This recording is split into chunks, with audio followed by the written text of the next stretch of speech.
Құрметті әріптестер, оқушыларды олимпиадаға қалай дайындаймын, қай бағытта дайындауға болады деген сұраққа жауап беретін боламын.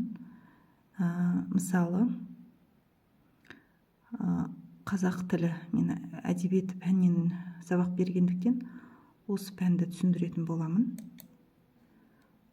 Міне республикалық, облыстық және аудандық кезең қай бағытта өтіледі. Аудандық былтыр аудандық олимпиада 9-шы, 10-шы, 11-шы сыныптарға арналған материалдар. Соның 9-шы сыныпта былтыр бір ғана турдан өтілген екен. Бұл жерде 9-шы сыныпқа бірінші турда эссе жазу келген, яғни өтілген тақырыптарға екеуі әдеби тақырыптар, үшіншісі еркін тақырыпта эссе жазу. Бір ғана тақырыпта берілген екен. Енді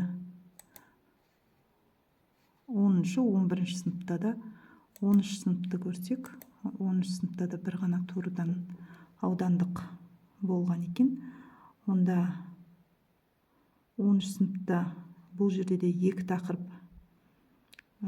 әдеби тақырыптар, үшіншісі еркін тақырып, ғылыми технологиялық прогрестің адамзатқа әсері деген тақырыпта, еркін тақырыпта эссе жазу келген екен 10-шы сыныпқа.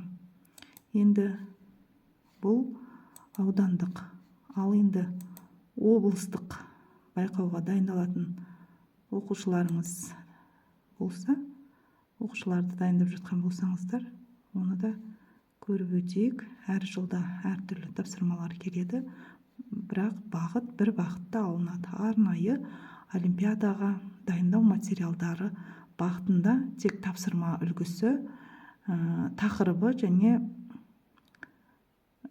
тақырыбы, талдау үлгілері өзгеруі мүмкін, бірақ бағыт сол бағытта алыну керек. Бұл жерде екі тур, бірінші тур жаңағы аудандықтағыдай эссе, екінші тур міне қазақ тілі мен әдебиет пәні бойынша республикалық олимпиаданың үшінші, яғни облыстық кезеңі 2022-2023 жылғы 9-шы сыныпқа жұмыс уақыты 120 минут беріледі. Берілген жауаптарды бағалау тәртібі: әр сұраққа қойылатын ең жоғарғы ұпай 12,5 ұпай. Бағалау мынадай критерийларды негізделеді. Сонымен бұл жерде әдебиет пәнінен үзінді беріледі. Үзіндіге байланысты 5 тапсырма берілген. 5 тапсырма, соның бірінші тапсырмасы үзінді беріледі әдебиеттен. Сол әдебиетке байланысты өлеңнің, қай автордың өлеңінен алынған, бұл туындыда не туралы айтылатын қысқаша баяндап, автор стиліне баға беріңіз. Және қазақ әдебиеті бойынша әдебиет теориялардан тапсырма келген, және қазақ тілінен мәтін беріледі. Мәтінге байланысты тапсырмалар және де талдау беріледі. Бұл жерде синтаксистік, морфологиялық талдау және фонетикалық талдау, 3 талдау келген екен.